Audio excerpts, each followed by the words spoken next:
Good afternoon, and welcome to Table Talk with Brenda Perrymen, right here on TV 33 WHPR, Comcast 20 in Detroit. And boy, do we have a show for you. But before we begin, I'd like my co-hosts to introduce themselves. Hello, I'm Robert Thomas, Vice Chair of the City of Detroit Board of Zoning Appeals. I'm Ken Coleman, Media and Political Consultant. My name is Richard Harrison. Of course, I know many of you as hosts here at WHPR. Welcome, Richard, and thank you for sitting in today. I appreciate it, and I know before we begin how this pot is going to be stirred. But is as our tradition, and I've been reading it a lot lately, we have an excerpt from On This Day in African American Life in Detroit, this historical book by Ken Coleman. But today, I actually have Ken Coleman to tell me what happened on this day, Ken. Well, on this day, African American Life in Detroit. And first of all, thank you, Brenda, for continuing to read excerpts from it. We're happy about the book. We're excited about the excitement in the community about it. But on this day, February 14th, 1967, Aretha Franklin records Respect. Oh, wow. That's a huge record. And Richard and Brenda, the two of you will remember, you were just little babies at the time. Yes. But Aretha wasn't the first person to record Respect. Actually, she was second. The first person was Otis Redding. Otis Redding. really? It was a stack song. Really? More of a, yeah. Yeah, but he, you know. His version was different. Yes, but for some reason, because I remember being in the car going down the boulevard that day, I remember so much about that time that I think when I enjoyed his was actually after hers. Yeah, I think it probably the popularity. I think they brought his back. But one thing I do know, and I'm sure a lot of our people in the audience will know, and Richard, I don't know if it happened where you were growing up, but when it got to the part, sock it to me, they blanked that out. They would not have that on. Do you remember? I distinctly remember Sock It To Me, Sock It To Me, They Sock It did To not Me. play Sock It To Me here in Detroit. They Is that right? wouldn't play it on the radio. We had to get the record so we could say, Sock It To Me, Sock It To Me, Sock It To Me. And the thing about it, it was just so crazy, but that was just the biggest hit. What's so controversial over Socket? Well, you're young blood, and you know, you come from the days where there's a They just meeting tell- in my bedroom. They just tell you. song. They just come up flat out and say it. Back then, it was considered risque. That was the golden age of radio. You know what's kind of interesting? Looking at Respect, now, I didn't know that Otis, I know Otis Redding did have a rendition, but to learn that he actually had done it before, Aretha is extraordinary, because it is a song that's identified with Aretha Franklin. Same thing with Heard It Through the Grapevine. Yeah. And that was Marvin Gaye and Gladys Knight. Gladys Actually, Knight. actually, Smokey Robinson and the Miracles actually recorded a version of it too. 3 versions of Grapevine. Who came out with it first? Actually, I think Smokey's was first, and then I didn't So know if any it of was that. first, Well, it it might didn't get played. and obviously it has to be recorded and then pressed as a single, and oftentimes back in those days, singles preceded the album. Always. They tested. They tested the strength of a record, of a single, and if it was strong enough, all right, let's put that. Put it Marvin on the Gaye. next album. Marvin Gaye then would have done it last. I think Marvin Gaye's was Yes, last, Okay. and but you the know, most popular. Yes. So- but we thought that Gladys Knight's version was the bomb. In fact, I was at a party during the Christmas vacation, and this girl was fussing with her boyfriend, and my boyfriend said, "We better leave." And I said, "No, I gotta finish dancing on this song." And she hit him over the head, her boyfriend over the head with a bottle, and the glass flew across the room and cut me down my face. Oh my! And I had to be rushed to the hospital. So I will never forget I Gladys guess not. Knight's I guess version. not. Wow. That's- But that's when personal history. when Marvin Gaye's version came out, we thought we had died and gone to heaven. Yeah, it's amazing about a lot of It those was so Motown sexy. songs. Ain't No Mountain High Enough. Totally different takes. Yes. And a lot of people like both the takes, but you've got very different reactions from how it's recorded, how how it's produced and the like. And that was the thing about a lot of Motown records. A lot of those artists some of the popular songs were recorded by 2 or 3 different acts, and one Yeah. probably surfaced as the signature sort of piece. But you go back and listen to all of them, and if you listen to them back consecutively, it's a different. Well, I'll tell You had artists. I'm sorry, and you had artists who just classically had a style where they could really turn songs and make it. Their own. Even when you look at Marvin Gaye's national anthem, and this being the And folk got upset about it. and this being with the basketball All-Star weekend, weekend, yeah, and yeah. he actually performed it during the weekend, a number of other artists just had the ability to take somebody else's songs and make it their own. Well, you don't remember, but Jose Feliciano sang the national anthem at the Oh, the Tiger controversy. So much controversy on the way that he sang it. Oh, yeah. And I would like to, I'm trying to get Paul Reiser on my show. And, Paul Reiser wrote, "What becomes of the broken hearted?" Lord. Anyway, Reference song, yeah. I would like to talk to him because Motown to me is just, it was phenomenal. Absolutely. Well, I'll tell you one thing. It's going to be a lot of Motown songs being played tonight. Valentine's Day. Wonder how Is many, that risque? well, how many, I No. wonder how many young people are conceived on February the 14th. I mean, let's look 9 months down the road. What is it? October, babies? None of mine were conceived none of mine were. None? No. You was summer babies. I mean, No, I had April, August, and September.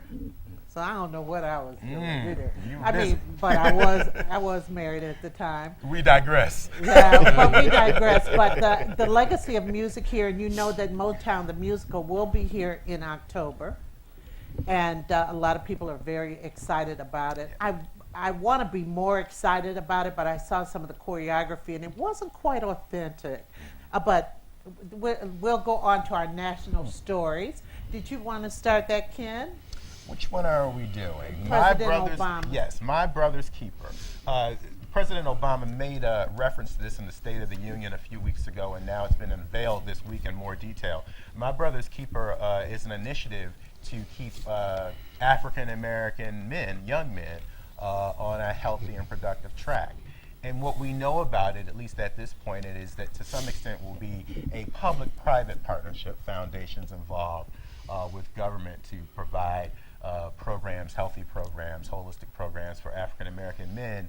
And what's interesting to me about this panel is that, for many years, I guess we're in the maybe 5th or 6th year of the Obama administration, he has been criticized by those, some in the black community, of not having a, quote, urban agenda. Don't know if this is a direct reaction to that criticism, but I think nonetheless it's healthy to see an American president, whether he be black or white or whatever, address the issue of African American boys. Yeah, I think it was timing, really. He had a lot of other issues to overcome his first 4 years. Why not come with this one, in which you can't really reject, or the opposition party can't really say anything about him actually supporting young African American males with mentoring program and collaborations with private and public sector and with the citizens. So. I thought he viewed it as his first term as being, I don't want to say a poison pill, but certainly very difficult to overcome. And when you're looking at getting his second term, I remember when he was here doing his first campaign, and I had the opportunity to ask him a question. We were at the Renaissance High school. No, we're at the downtown Renaissance building. Okay. And I had asked him the question about his criticism of black men, and did he feel as though it was helpful because in many cases he was affirming stereotypes. It was an unpopular question, actually. There were a number of women specifically that I recall upset. that appeared to be bothered with it. But he has But been he extreme. wasn't talking to all black men. You mean in that When- context? in that or the- context. Okay.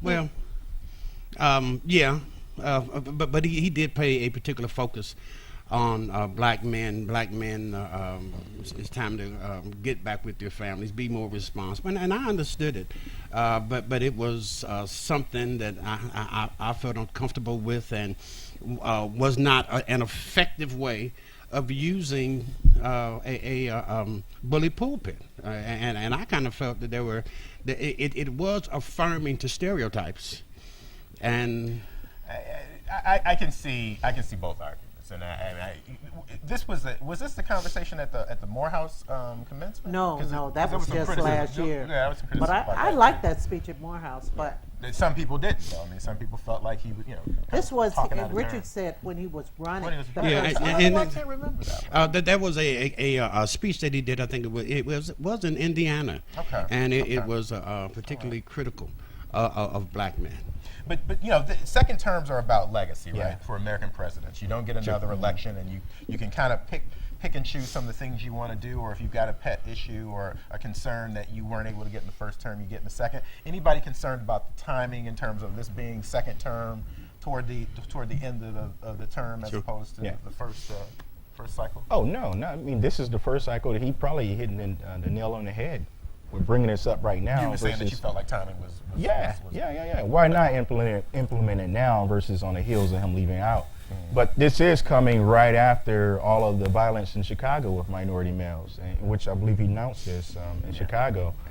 It's violence everywhere in neighborhoods when it came to young African American men. Well, they said that first they want businesses and foundations to join together to test strategies aimed at making sure children arrive at school ready to learn and reducing negative interactions with the criminal justice system. Secondly, they want to find things that best work for minority males. And I just think that I've seen these kind of things, maybe on a smaller level, not national, but I see a lot of wheels turning, a lot of let's test this, a lot of wasted money. I see a lot of wasted money, and I think that they need to get people who really know how to work with young people, kind of know the things that get these guys, these young men to get involved and to work and stuff like that. And I don't know if they're going to do that. I hope it works. Isn't that what they're doing? They're trying to test out what strategy actually does work, or which strategies. A lot of times you just need to go to some people who know and then test them out, Well- not just test out a whole bunch of things. Many of you know I'm a board member with Big Brothers Big Sisters, of Metropolitan Detroit, and Big Brothers Big Sisters is the longest, is the mentoring program with the longest sort of history of doing it. They've been doing it for 100 years. We've at our organization we've played a particular focus on reaching African American men over the last 5 to 7 years. I would just say in efforts like this, I don't know that we necessarily need to, reinvent the wheel. I think there are programs Right. and agencies, whether they are more traditional agency organizations or they're strong community church-based or neighborhood-based programs. I just hope that what happens with My Brother's Keeper, that it doesn't forget that there's some organizations out here, all they really need is some funding and support and administrative support to continue to do their job and maybe expand it. Absolutely, I agree, and I hope That's my soapbox. I hope it. No, I just hope it works because our young males, some of them are walking around with an imaginary target on their backs. I mean, because people, they're victims. I just see our young males as being so wounded out here. I just feel we could really do better for them. Okay. I think the next one is me. The jurors have been deliberating in the Jordan Davis trial killing, and no jury is in yet, right? Not as of my leaving home and coming here, and there's been no decision. Well, CNN has not put a alert out on my application. So And far Robert's yet. going to know first. Oh, okay. But we all know that Jordan Davis was killed by Michael Dunn. Jordan Davis was in a car with 3 other males. I believe it was 3. And they were playing their music loud. And Michael Dunn, he was in his truck, and his fiance was inside buying some wine or something like that. And the next thing you know, you hear 10 gunshots outside. he had asked the boys to turn the music down, and the guy turned the music down at first, and Jordan Davis said, "Turn it back up," which is their right. You know, it's their right, I believe. And the guy gets up, and he claims Jordan Davis threatened him, which has been disproved. And he shot Jordan Davis 3 times in the chest or back or somewhere.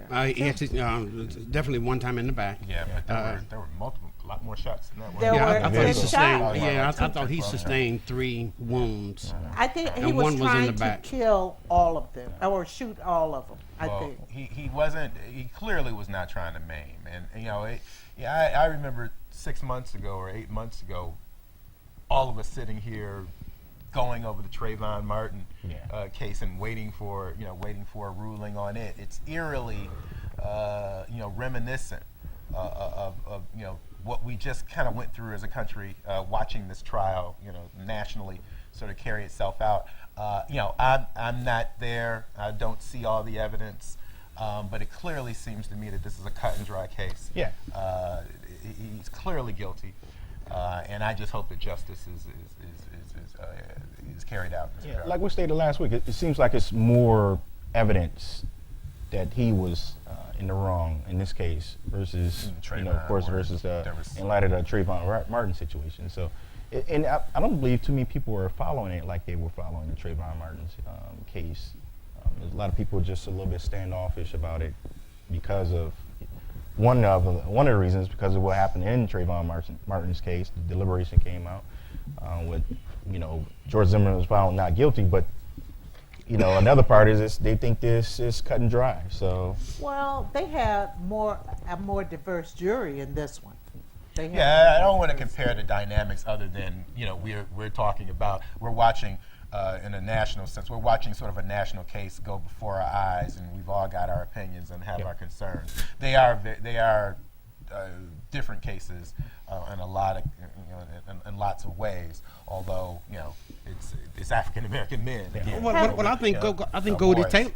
And I'm sorry, Goldie Taylor in the article that you provided for us talked about how someone who carries a gun is certainly emboldened.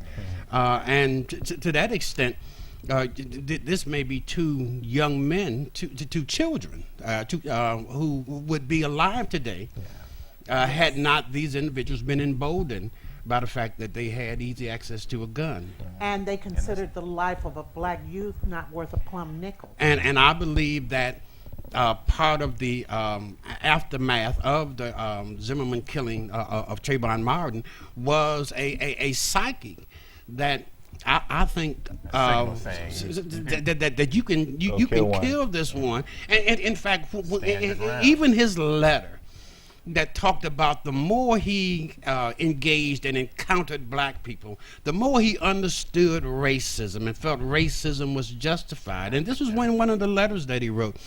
So I could see that he may have sort of had in the back of my mind, it's justified in killing one of them. Because at that point, when you talk about the thugs and they're humans, certainly they are dehumanized. I think it's spot on. We have Samuel on the line. Good afternoon, Samuel. Good afternoon. Hi. Hello, Hi, Samuel. How are you? I'm good. I'm enjoying the show. Thank I can't hear you very well, but on your subject, I saw on the news where the defendants in the trial were going on trial for the I don't know how to say it, but anyway, the Ayanna Jones trial, the young men who the police were searching for, and that when the Ayanna Jones was Yes. quote unquote accidentally Chauncey, shot. somebody, and then Ayanna Jones' father. Chauncey Owens, and Chauncey. yes.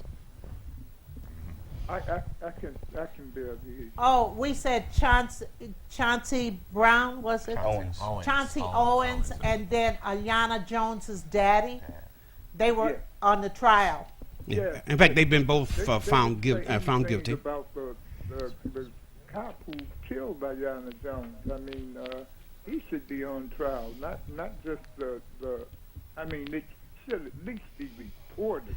Well, there's been About what's has there been a going on decision to retry? There has been a decision to retry him. They are going the to first trial was an acquittal. They're going to retrial him. Retrial. I thought it was a mistrial. I'm not sure. They're going to have. But there was an indication from the prosecutor's office that there would be, that they would retry him. At least that's what I. They're going to retry him. That's my understanding. Yeah.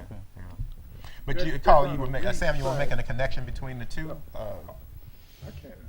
Were you making a connection between the two? Well, his point was that it looks as though here these two individuals were found guilty, and then you had this police officer who they enter the house with media in tow, and they blow this child's brains out as they walk in the door. Yeah,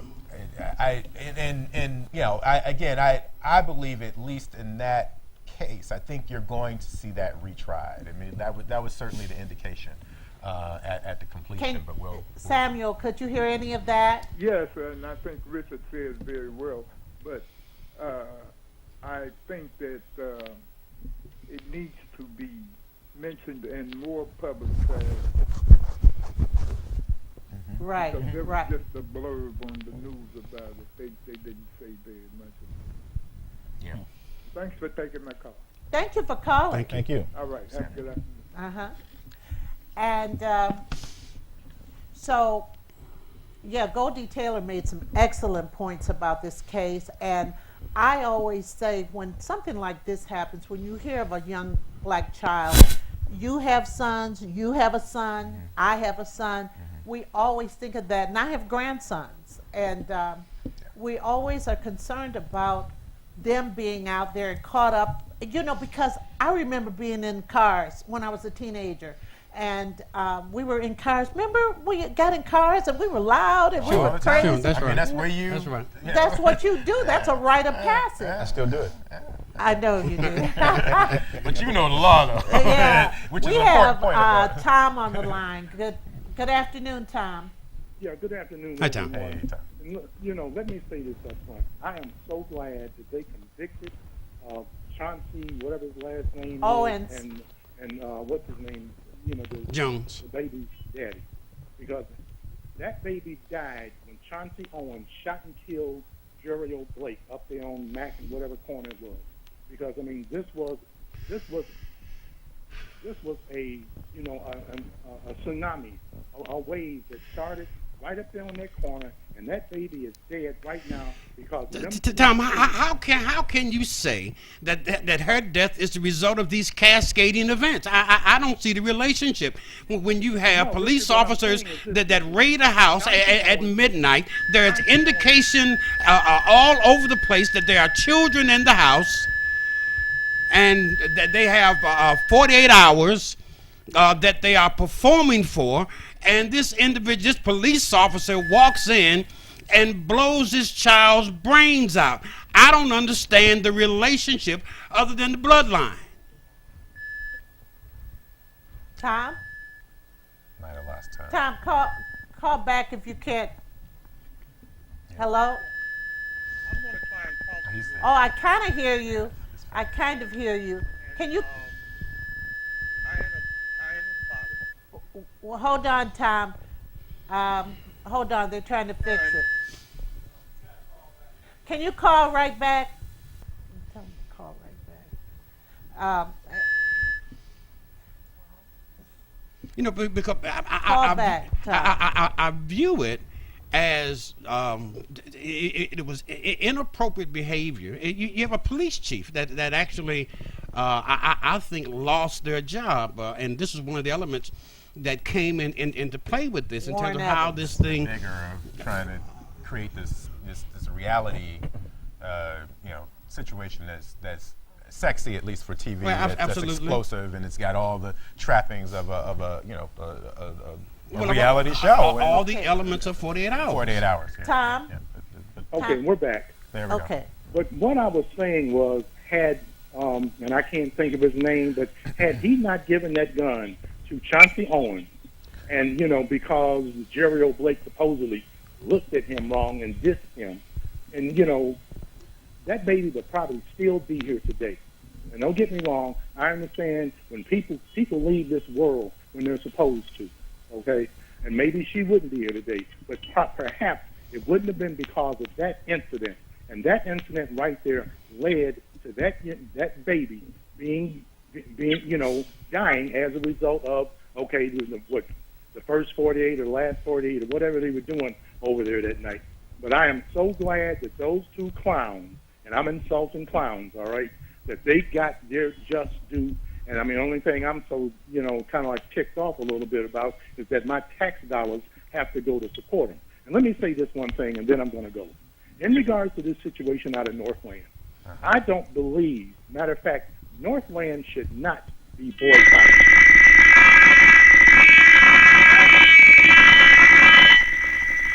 I think the radio TV guys are disagreeing with Tom. Tom? I'm glad Richard's here because usually I'm the one that gets fired really? up. I'm gonna take a breather and lay out Miles Davis or something. Let Richard go for broke. I believe Tom was starting to say, Tom can call back. I don't know. There's something with the phones, but if we could get you to call back. But I think he's trying to say the Northland should not be boycotted. I've heard Tom in recent days make the point, and I think he probably would make the point that his concern is that there are many African American businesses within the mall that operate as you know, lessees to the mall. I mean, they operate their businesses there. And if you, by extension, if you boycott Northland, you would be taking support away from these African American owned businesses. I think is what he. I don't think it's a necessity to boycott Northland, but probably want to prosecute the security guards. Well, I absolutely believe that. Here again, you have another instance where black life has been marginalized and certainly not respected. And I believe that the proper response, the appropriate response to this situation at Northland is a boycott. And with the express objective of making Northland as empty as the Silverdome. I think that the only appropriate and fair and equal response is that Northland should go out of business. And I believe that those black businesses in Northland, that there may be a strip on Greenfield. Certainly Gateway wants them there at 8 Mile and Woodward, the Avenue of Fashion. But I believe Northland should be empty. For what reason, though? Because they violated and they made the awful mistake of not preparing and not being careful enough with this black life. No, okay, I hear you talking about that. I'm disagreeing with that. I mean, think about a business. Was one thing about Northland, and I'm not into Northland. And reason why I say because I've seen some atrocities go down in Northland, just being over there. But there are businesses who feel safer in Northland than they do on Grand River and Greenfield, and that terrible Gateway. I've been in there too. That is not a. I mean, somebody tried to snatch my purse in Gateway. I can understand the argument. But what is more? I don't know. What is more negative? What is more deleterious to the prosperity, the progress of Detroit?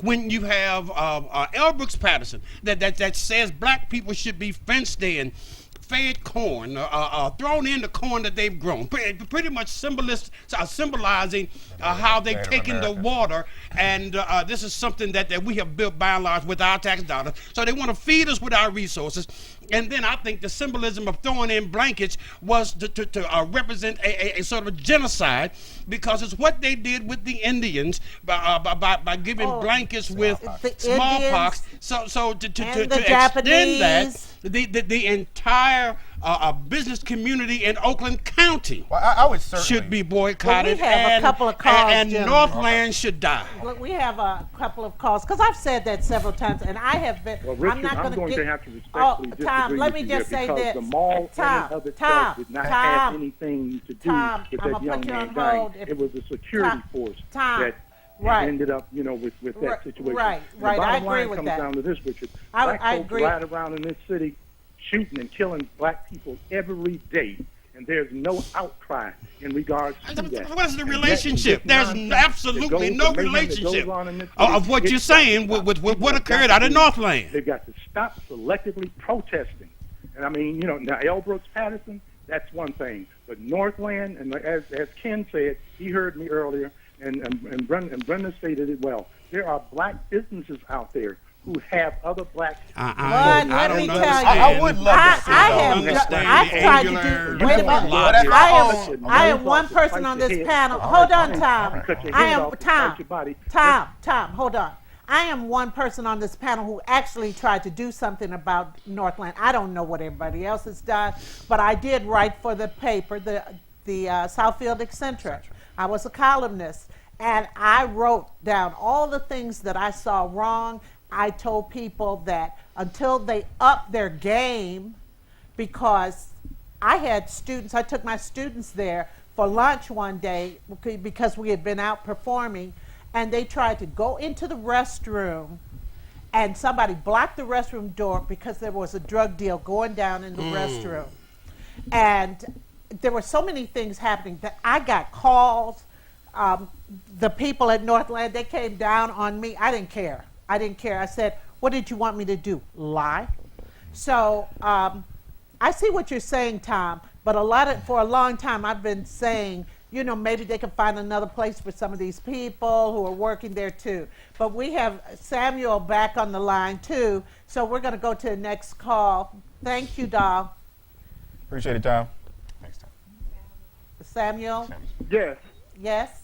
Yes. The mistake that Tom and too many other black people make is that black people do wrong. Let's target the criminals and go after the people who are oppressing and murdering our young people wholesale. Oh, I think they should doesn't- throw the book at those guys.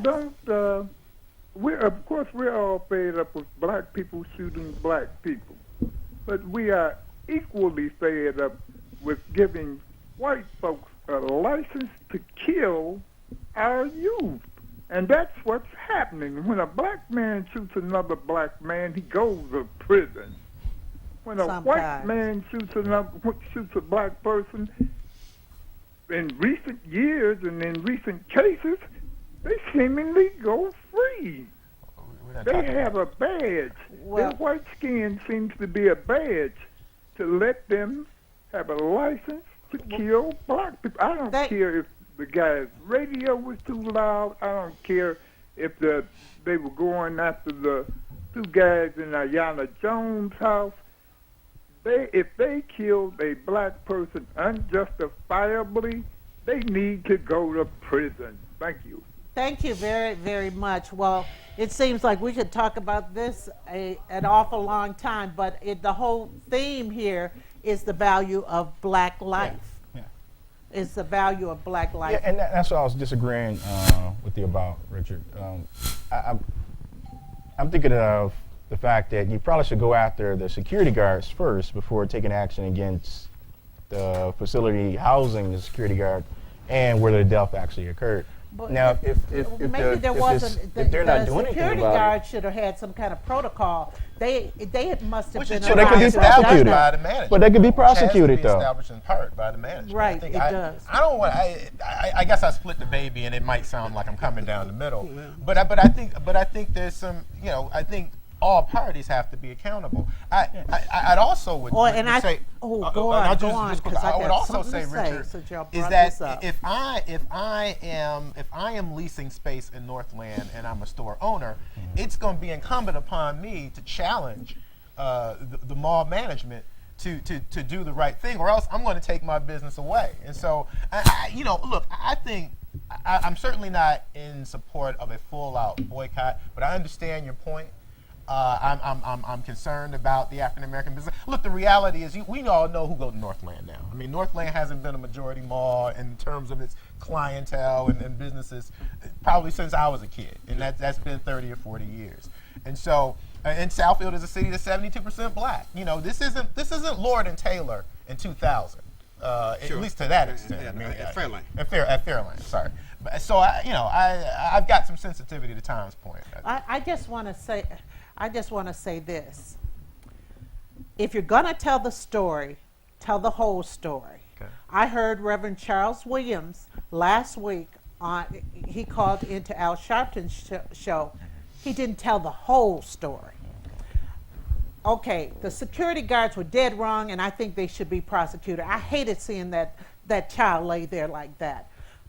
They said, from what I've heard, that the young man said something outside of the store. He said, I want to kill somebody. I think That's what he said. I want to kill That's somebody. what they said he said. That's what, yes.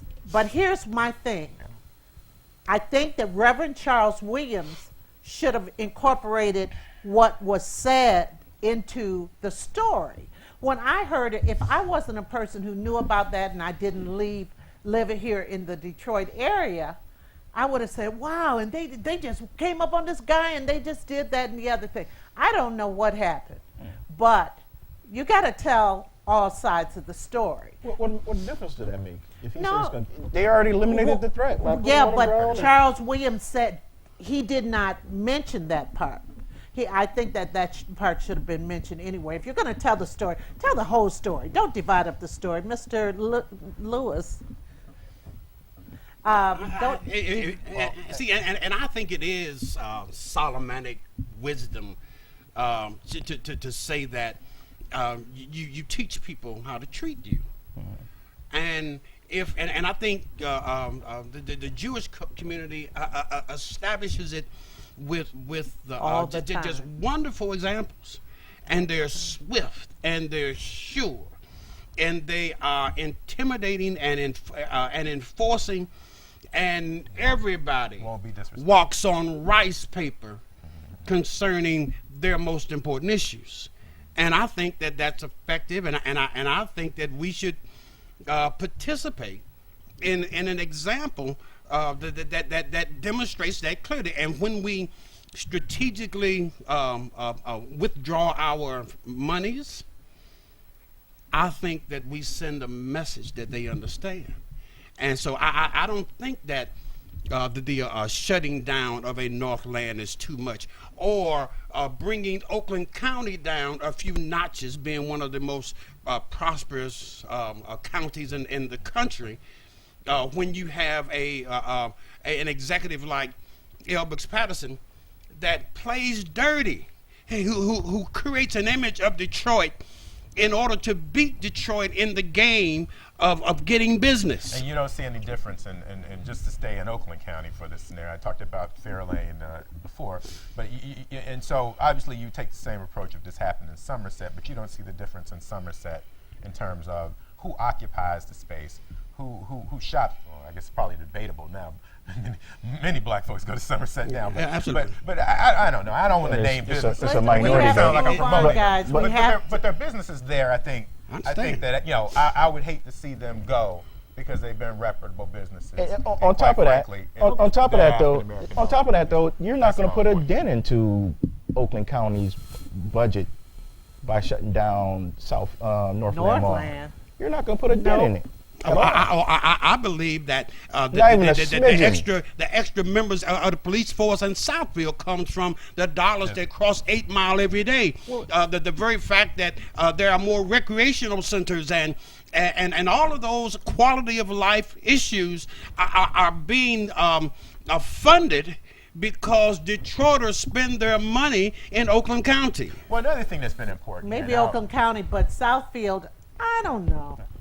Well, I mean, you do have, and full disclosure here, I'm a paid consultant to the Brenda Lawrence for a Congress campaign, but in her role as mayor, I mean, there is an African-American mayor there, there's an African-American police chief. They had a press conference this week, called for a full investigation, Sure they did. released some elements of it, and gave every indication that justice will be served in this regard. And so I fashion myself as somewhat of a historian, Richard, and I understand And your you are. perspective. You are. And I would be Respect it. careful. I would be careful to compare this to again Fairlane in 2000, or if this happened at Somerset. You've got black businesses there. You have black patronage there. I think you can do what I think we all want to have happen.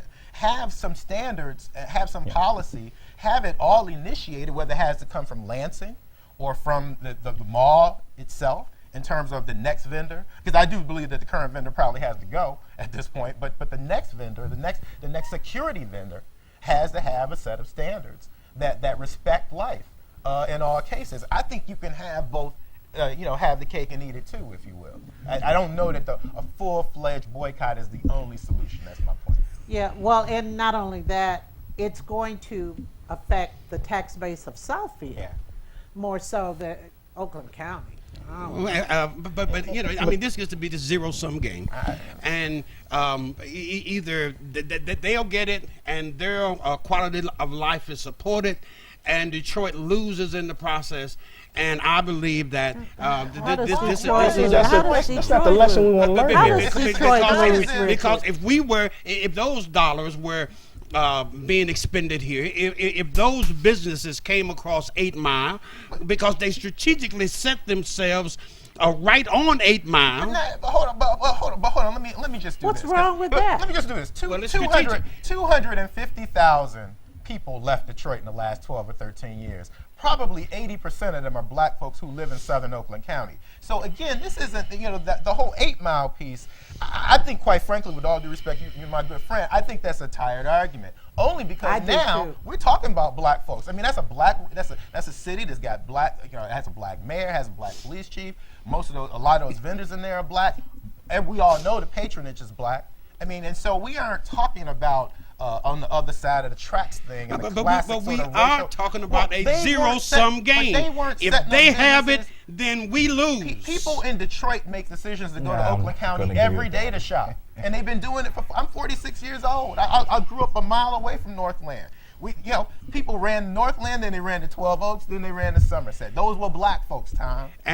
Richard, and part of the reason, and part of the reason some of that occurred is because black business districts all over the country were being bulldozed and turned into freeways. I got. Well, I'm not going to argue with you. Wait a minute, I got to argue a little bit on that too, because sometimes I would go places and pay twice the price to support the brother man.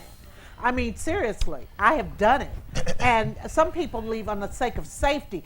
If Detroit it becomes a safer community, I guarantee you. And it will. It will in the long run. But I guarantee you'll get more people in there. I mean, let's go on to the next topic. We may have a call. Well, I'd go to the hot topic. I thought we were doing the hot topic.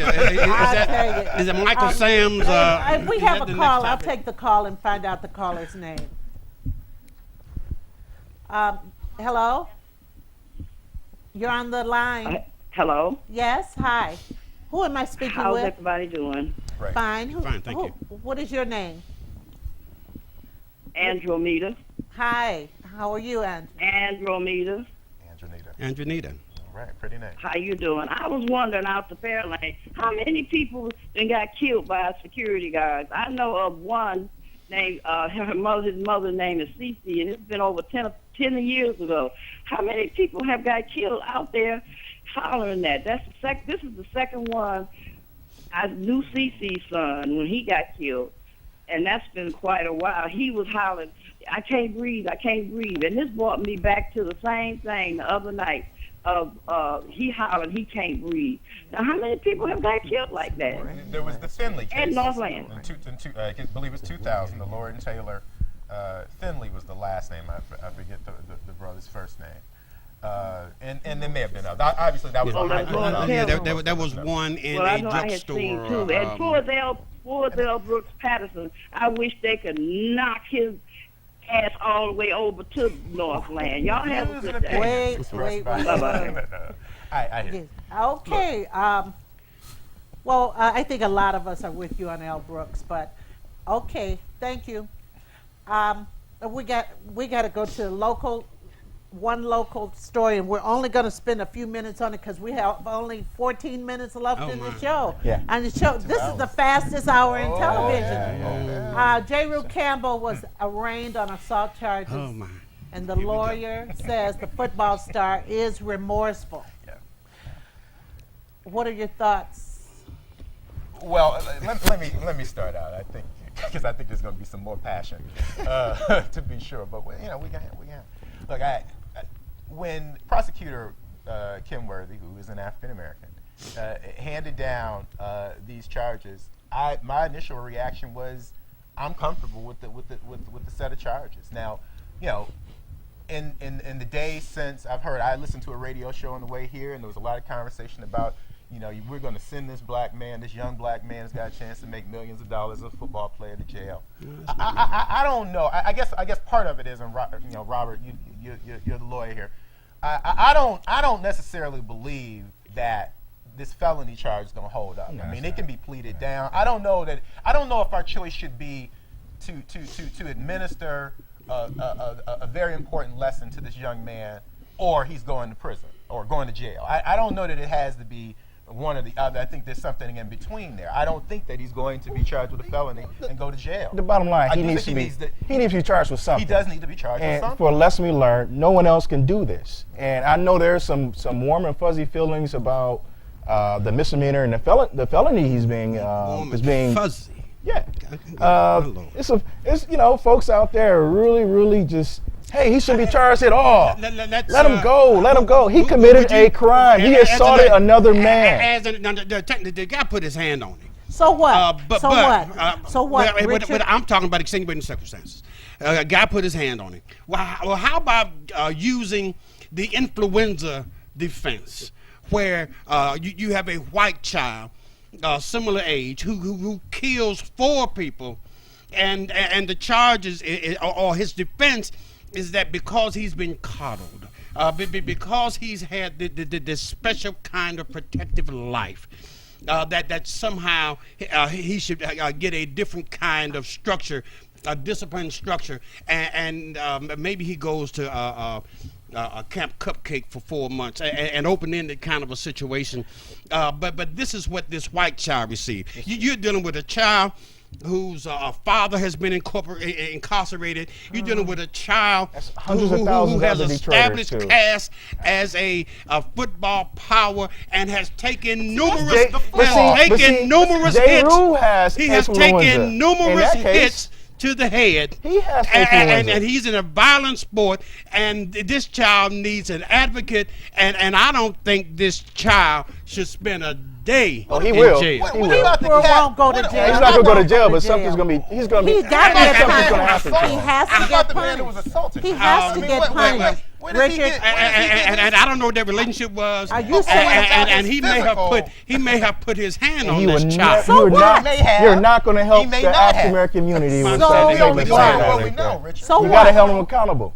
Richard, You're not showing any accountability. Richard, you got to teach the kids that they're accountable. I put your hand on. I worked in high school 39 years. Sometimes the teacher, security, they can take you. Come on, son, let's go to the office. That is not worth body slamming someone. What I'm concerned about, Richard, is this is Detroit. This is Wayne County. I'm concerned about young J. Rue when he goes off to Michigan State or he goes someplace else and he's up in Okemos and something happens at a 7-Eleven at Okemos, and he's not going to have a black prosecutor, and he's not going to have necessarily a connected black lawyer who can possibly plead down a charge. At some point, he's the same brother who sucker punched the other football player at Catholic Central. There is some anger management issues but they there. Gotta be addressed, Richard, before he gets out in the real world. And he ain't gonna have us. And I don't necessarily want, although the system brings it to the lap of Prosecutor Kim Worthy. I'd hate to see this child just experience anything but some sort of alternative kind of disciplinary situation where this child can get some of the counseling and care so the cat can get body slammed. So the cat can get body slammed. What does he get? We have some callers. But Richard, it's going to be callers. Gentlemen, he should try to forgive this child. But he should be. It's going to be played down. He should have some kind of punishment. Don't you agree? I believe that he should have. I just asked you yes or no. No. Some kind of no kind of punishment.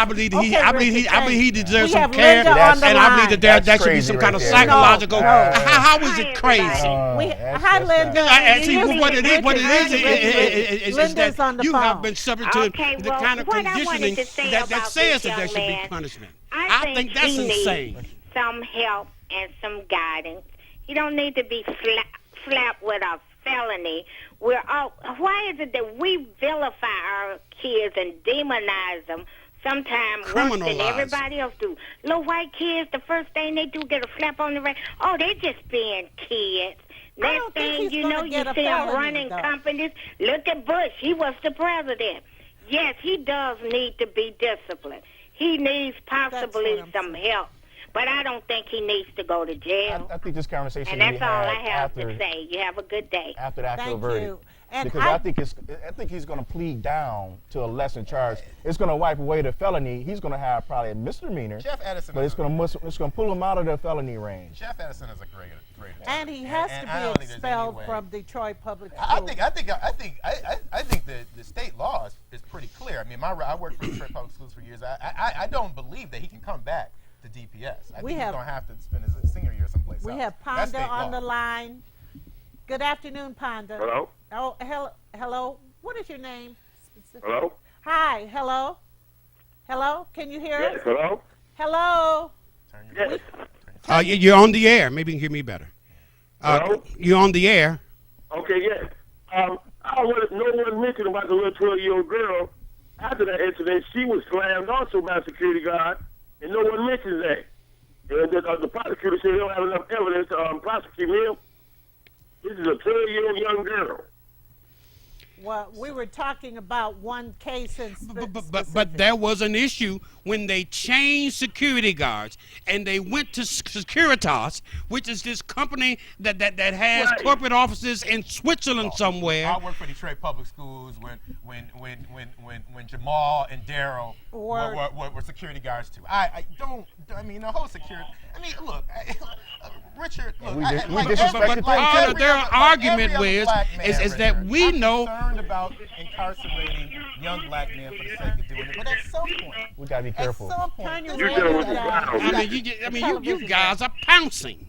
You got to be careful with that, no, Richard. no, you got to be Richard. careful with What that. about that's the guy not that got so. assaulted, Richard? Richard, that's not he so. was a brother Nobody's- too. He was a brother too. No, he didn't. I don't know he died. But Richard, look, man, like everybody on this panel, I care about black men.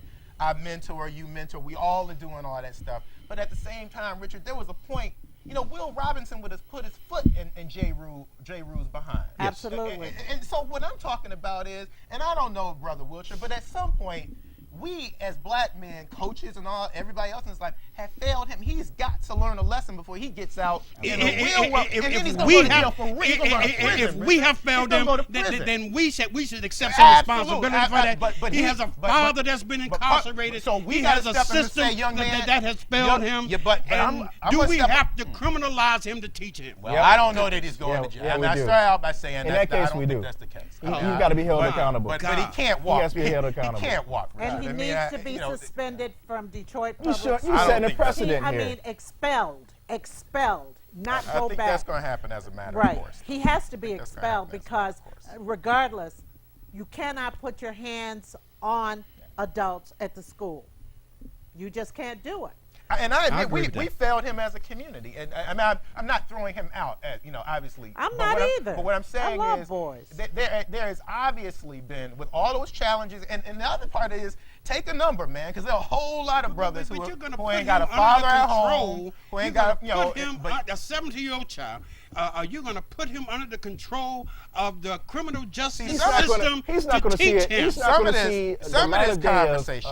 of jail. some of this conversation, He's not gonna go to jail. Some of this conversation, and I'm not saying you're suggesting this, but some of this conversation is taking the direction it has because of who he is. He's presumed to be a blue chip prospect and somebody who can make millions of dollars. And the argument is, why put this black man, a young black man, in jail when he can earn millions of dollars? This stuff happens, unfortunately, far too often. In Detroit proper and other places too. There's got to be some corrective measure taken with this, Richard. I don't want the brother at the Wayne County Jail, but at the same time, he can't walk. And what you're talking about sounds like walking, because he's not going to get the type of look. Who's going to give him the who's going to give him the psychological guidance and the holistic wraparound stuff that you're talking about? I have a quick It doesn't happen. You could write quick that program. announcement. Well, I could. This is a quick announcement. Detroit retirees must sign up for health coverage by this Saturday to avoid a lapse. If you're not eligible for Medicare and younger than 65 and you're a retiree, you have to sign up for health care coverage by Saturday to avoid a lapse in health care coverage. Beginning March 1st, the city of Detroit will no longer provide coverage to the retirees who are not eligible for Medicare. That's a shame. crying, It's a shame. crying shame. It's a travesty. That's a I think we're all going to agree on that one. That's a crying shame. But I wanted to get that in because it's time for us to go. Michelle, we have a call. Lisa, you have about 30 seconds, hon. Good afternoon. Yes, I agree with Richard because the brothers, the black man, y'all making a weak, but Richard, he making a strong. We're supposed to fight back. That's what's wrong with America today. We don't fight back. It's like you all, except for Richard. I agree with Richard. Everybody's scared of white supremacists, but when we don't fight back, we slaves. Thank you, Richard. Are you aware that he assaulted a man? He assaulted a man. Nobody in this situation, everybody in this situation is black. The principal is black, the football coach is black, Jay Rue is black, the victim is black, the prosecutor is black, his attorney is black. I mean, you know, I would probably, I very likely would have a different point of view if we were stuck out somewhere in Kansas and he was facing a felony that probably would not be pleaded down.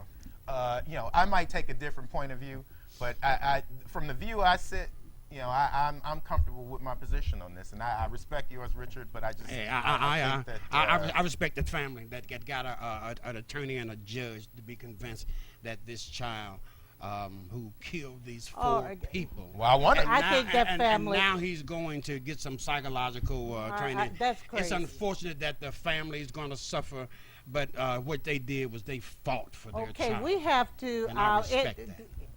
We have gotten the wrap-up button, and we have to go. Richard, we'll have you back again. I enjoy you so much on the show. Fire, and, bringing the heat. Ken, don't be a stranger. All right. And Robert, thank you for hanging. And happy Valentine's Day to you, Happy gentlemen. Valentine's Day to you. And ladies and gentlemen, join us again next week for Table Talk with